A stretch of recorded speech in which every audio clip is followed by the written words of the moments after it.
বাবাকে না জানিয়ে একটা ডিভোর্সি মেয়ে বিয়ে করেছে। এতে কোনো সমস্যা ছিল না। ভাইয়া হয়তো ভাবির সৌন্দর্য দেখে বিয়ে করেছিল, কিন্তু ভাবির আচার ব্যবহার আমাদের সুখের সংসারে অশান্তি নেমে এসেছে। আমার বয়স খুব কম হলেও আমি ভাবির সকল কর্মকাণ্ড বুঝতে পারি, কিন্তু ভাবির এরকম বাবা মায়ের উপর অত্যাচার আমার কিছুতেই সহ্য হতো না। আর ভাইয়া তো চাকরির কাজে শহরে থাকতো। একদিন ভাবিকে হোটেলে নিয়ে গেলাম, আর হোটেলে নিয়ে যা করেছিলাম তা শুনলে তোমাদের মাথা গরম হয়ে যাবে। তাহলে মূল ঘটনাটি বলি। এইমাত্র আমি 500 টাকার 3টা নোট ড্রেসিং টেবিলের উপর রেখে কিচেনে গেলাম, এখন দেখি টাকাটা নেই। সোহান, টাকাটা কি তুমি নিয়েছ? ভাবির এই কথা শুনে আমার মাথা জ্বলে উঠল। শেষ পর্যন্ত চোর বানিয়ে দিল আমাকে। ছি! অবশ্য বেকারদেরকে মানুষের অনেক কথা শুনেই বেমালুম হজম করতে হয়। কথায় কথায় মাথা জ্বলে উঠলে চলে না। অনেক কষ্টে নিজেকে সামলে নিয়ে বললাম, না ভাবি, আমি নেইনি। হয়তো অন্য কোথাও রেখেছ, ভালো করে খুঁজে দেখো। ভাবি বলল, সব জায়গায় খুঁজেছি, কোথাও নেই। তুমি একটু মনে করে দেখো। এমনও তো হতে পারে তুমি মনের ভুলে নিয়ে মানিব্যাগে ঢুকিয়ে ফেলেছ, এখন মনে করতে পারছো না। এবার সত্যি সত্যি মাথায় আগুন চড়ে গেল। আমি খুব হালকা স্বরে বললাম, ভাবি, তুমি যেভাবে আমাকে অপমান করছো, এর মধ্যে যে চূড়ান্ত রকমের একটা ছোট লোকই আছে। তুমি কি তা বুঝতে পারছো? এই কথায় ভাবি শ্রাব্য অশ্রাব্য ভাষায় যা বলা শুরু করলো, তাতে তাকে আর একটা ভদ্র বাড়ির ছেলে, বউ কিংবা কোনো ভালো ঘরের মেয়ে বলা যায় না।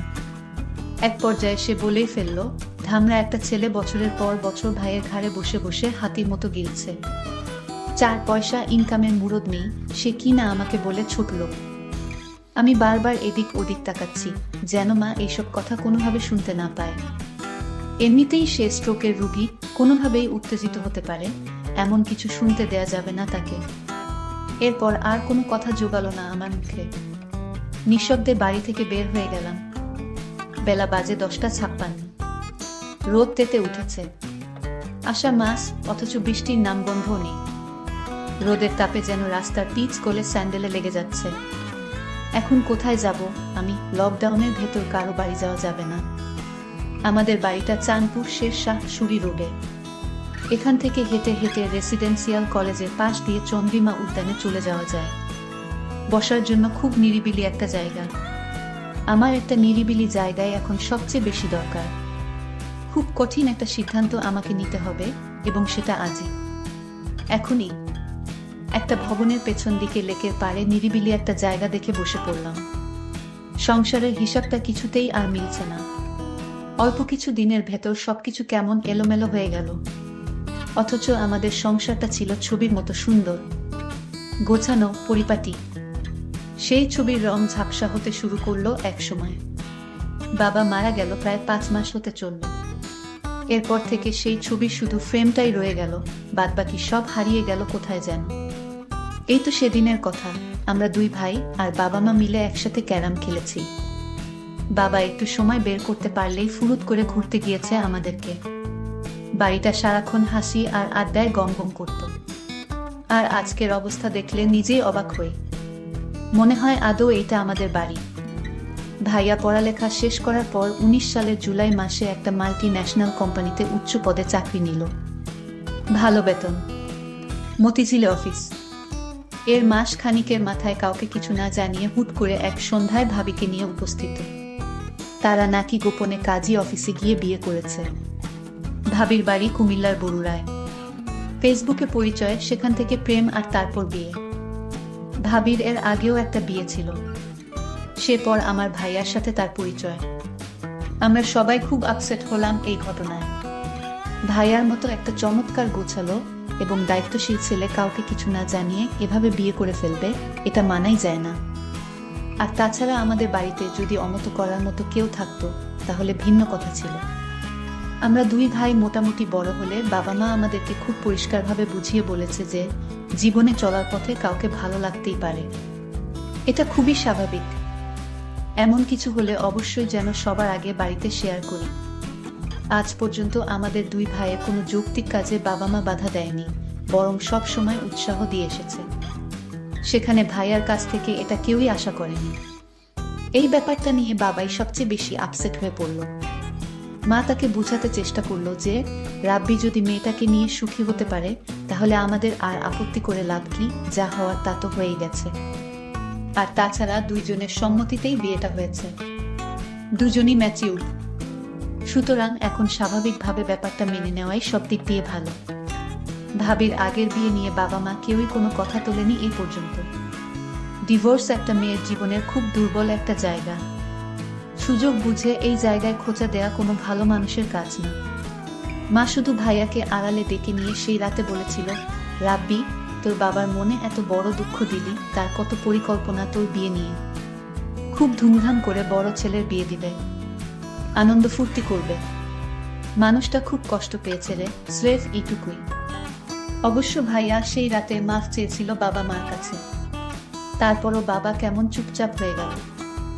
এরপর থেকে কখনো আগের মতো সেই চঞ্চল মানুষটাকে আর দেখিনি। মাস 3 মোটামুটি ভালোভাবেই চলল সংসারটা। এরপর সাজানো সংসারে একের পর এক ঝড় আসা শুরু হলো। সেই ঝড়ে আমাদের স্বর্গের সেই বাড়িটা তছনছ হয়ে গেল। ভাবির সাথে মার তেমন বনিবনা হচ্ছিল না।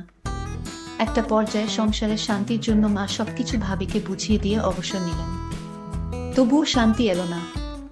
ভাবি চাইল তার আলাদা একটা সংসার, যে সংসারে শ্বশুর শাশুড়ি আর দেবরের মতো বাড়তি ঝামেলা থাকবে না। আমাকে ভাবি নিজে টাকা লুকিয়ে আমার উপর ছাপিয়ে দিয়েছে। ভাইয়া যেন আমায় ভুলে বুঝে আলাদা হয়ে যায়, এই জন্য। এটা আমি বুঝতে পেরেছিলাম। যখন এইভাবে ভাবি আমাকে পাশাতে পারল না, তখন ভাবির মনে অন্য চিন্তা ভর করল। আমি সব সহ্য করতে পারি, কিন্তু মা বাবাকে নিয়ে কোনো কথা আমি সহ্য করতে পারি না। আমাকে ভাবি মিথ্যা দোষারোপ করুক, এত আমার কোনো সমস্যা নাই, কিন্তু বাবা মাকে নিয়ে কোনো অপমান, এটা আমি সহ্য করতে পারবো না।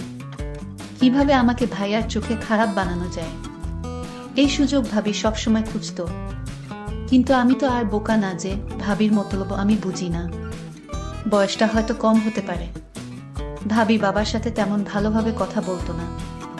বাবাকে ভাবি চা বানিয়ে দিত কোন রকম ভাবে।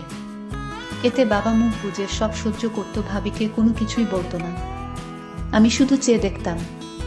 তবে ভাবি দিন দিন মা বাবার প্রতি এক ধরনের অত্যাচার শুরু করলেন। সময় মতো মা বাবার খাবার দেওয়া, মা বাবার যত্ন কিছুই করতো না সে। আমি মা বাবাকে সব সময় বুঝাতাম, ভাইয়া হয়তো জীবনে বড় একটা ভুল করে ফেলেছে, কিন্তু এই ভুলের মাসুল কি তোমাদের দিতে হবে, এ আমি কিছুতেই হতে দিব না। ভাবিকে দেখতাম, বেশিরভাগ সময় দেখতাম ফোনে কার সাথে জানি কথা বলতো। ভাইয়া যখন বাড়িতে থাকতো না, তখন ভাবি কার সাথে যেন কথা বলতো ফোনে সারাক্ষণ। এই দৃশ্য আমি দেখতে পেতাম।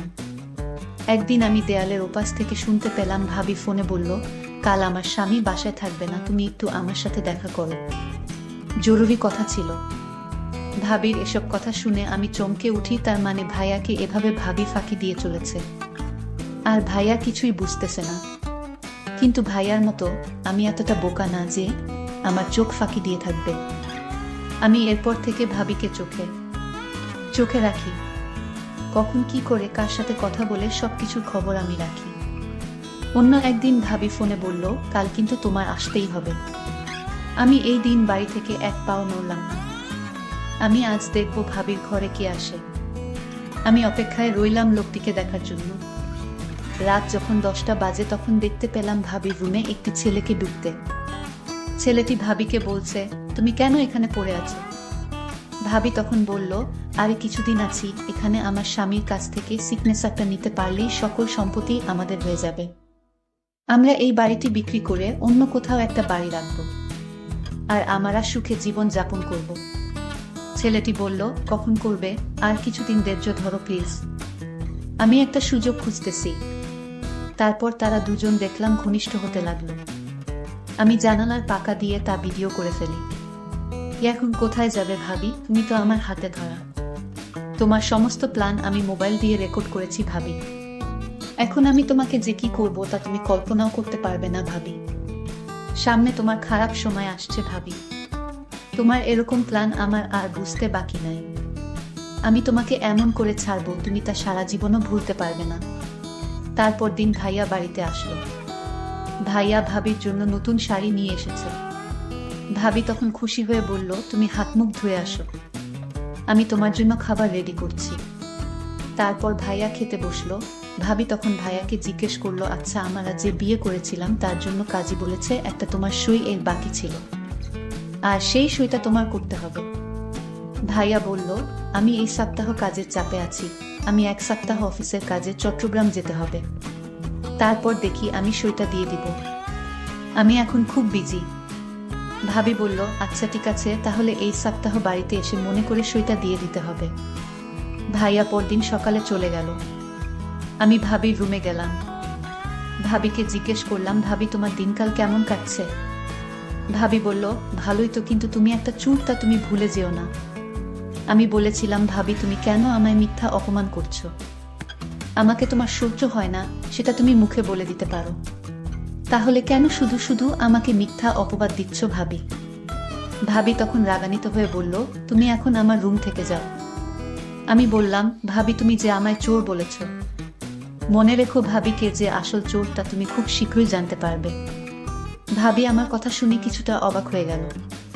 তুমি আমাকে ভয় দেখাও নাকি? আমি বললাম, ভাবি ভয় না, যা সত্যি তাই বললাম। ভাবি তুমি সময় মতো সব টের পাবে।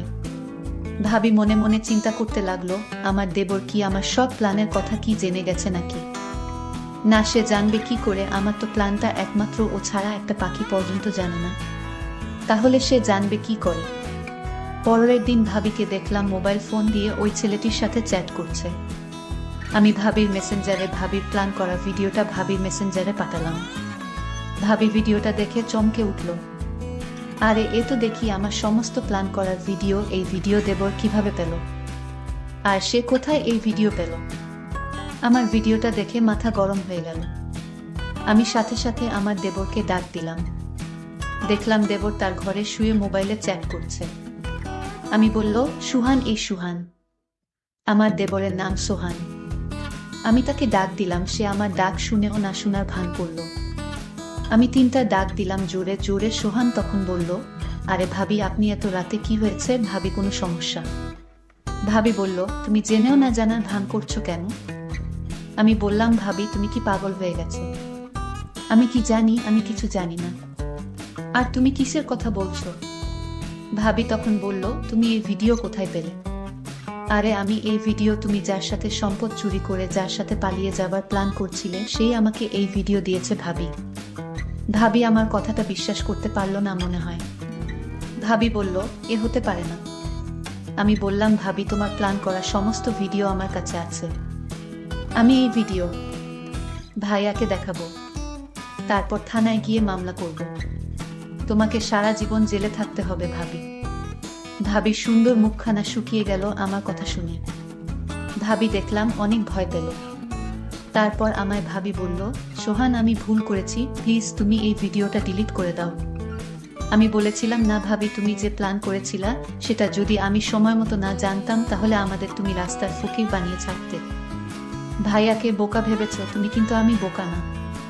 ভাবি তখন বলল, আচ্ছা সোহান তুমি কি চাও আমি তোমার সব কথা শুনবো, তাও তুমি তোমার ভাইয়াকে এই ভিডিও দেখাইও না?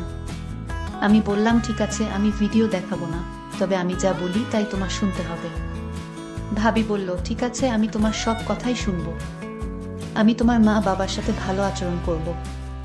আমি বলেছিলাম, ভাবি তাহলে কাল আমার সাথে একটি জায়গায় যেতে হবে। ভাবি বলল, ঠিক আছে। আমি ভাবিকে পরদিন সকালে ভাবিকে নিয়ে পটুয়াখালী ঘুরতে গেলাম। ভাবিকে বললাম, ভাইয়া ফোন করলে কি বলবে? ভাবি বলল, আমি বলবো আমার বাবা অসুস্থ, তাই আমি বাবাকে দেখতে এলাম। আমি 2-4 দিন বাবার সাথে থাকতে হবে। ভাবিকে বললাম, ভাবি তুমি তো দারুণ বুদ্ধিমতী। হঠাৎ আকাশের অবস্থা খুব খারাপ হলো, প্রচন্ড ঝড় বৃষ্টি হতে শুরু করলো। আমি ভাবিকে নিয়ে একটা হোটেলে গেলাম, কারণ এখানে যারা ঘুরতে আসে তারা হোটেলেই থাকে। আমিও একটা হোটেল নিলাম। ভাবিকে বললাম, ভাবি তুমি হোটেলে বস, আমি কিছু খাবার নিয়ে আসি। আমি খাবার নিয়ে আসলাম। ভাবি তখন বলল, আমি নিচে শুয়ে পড়ি, তুমি কাঠে শুয়ে পড়ো। আমি বললাম, না কোনো সমস্যা নাই, তুমিও কাঠেই শুও। ভাবি আমার সাথে কোনো কথা না বলে কাঠে এসে শুয়ে পড়ল। আমি সারা রাত ঘুমাইনি। আমার মনে একটাই চিন্তা, আমার মা বাবাকে এবং আমার সহজ সরল ভাইকে যেভাবে ঠকালো তার প্রতিশোধ আমাকে নিতে হবে। আমি ভাবিকে বললাম, ভাবি আজ আমি তোমায় যা বলবো তাই শুনবে, তুমি কিন্তু আমায় কথা দিয়েছিলে। ভাবি বলল, আমি তো বলেছি তোমার সব কথাই রাখবো। আমি বললাম, ভাবি তুমি কি ভাইয়ার সংসার করবে নাকি ওই ছেলের সাথে চলে যাবে? ভাবি বলল, যদি ওই ছেলের সাথে চলে যেতে চাইতাম তাহলে আমি তোমাকে বলতাম না যে তোমার ভাইয়াকে সেই ভিডিওটা দেখাতে। আমি যা করেছি সব ভুল করেছি। আমি তোমার সাথে তোমার বাবা মায়ের সাথে অন্যায় করেছি। এটার জন্য তুমি আমায় যে শাস্তি দিবে সেই শাস্তি আমি মেনে নিব। শুধু তোমার কাছে একটাই অনুরোধ, তোমাদের পরিবারে আমাকে থাকতে দাও। আমি ভাবিকে বললাম, ভাবি আমি আজ তোমাকে হোটেলে নিয়ে কেন আসলাম জানো? শুধু তোমার মনটা পরীক্ষা করার জন্য। আমি যা বুঝলাম তুমি সংসারটা বাঁচানোর জন্য সব করতে পারো, এটা আমি পরিষ্কার বুঝেছি ভাবি। আর তুমি কি করে ভাবলে আমি তোমার উপর এসব করার জন্য জুলুম করব? শোনো ভাবি, আমি তোমাকে এখানে আনার একটাই উদ্দেশ্য, যেন তুমি ভালো হয়ে যাও। দেখো ভাবি, আমি আজ ইচ্ছা করলে আমি অনেক কিছুই করতে পারতাম, কিন্তু আমি তা করিনি। কারণ ভাবিরা মায়ের মতোই হয়। দেবরের এসব কথা শুনে তার ব্যবহার দেখে আমি অবাক হয়ে গেলাম। আমি কান্না করতে লাগলাম আর বলতে লাগলাম, তোমার বাবা মায়ের কাছে আমায় নিয়ে চলো, আমি তাদের কাছে ক্ষমা চেয়ে নিব। আর তুমি আমাকে ক্ষমা করে দিও, আমি তোমাকে অনেক কষ্ট দিয়েছি। তোমার মতো দেবর যদি প্রতি ঘরে থাকে তাহলে প্রত্যেকটা ঘর অনেক সুন্দর হয়ে যাবে। আমি ভেবেছিলাম মাত্র 10 বছরের একটা বাচ্চা দেবর, সে তার মেধাকে কাজে লাগিয়ে সংসারটা জোড়া লাগিয়ে দিল। আমি ধন্য তোমার মতো দেবর পেয়ে। দর্শক বন্ধুরা, আমি ওই ছেলেটির উপর দোষ চাপিয়ে আমার ভাইয়ার সংসারটা বাঁচিয়ে দিলাম। ভালো করিনি, তা অবশ্যই কমেন্ট করে জানাবেন।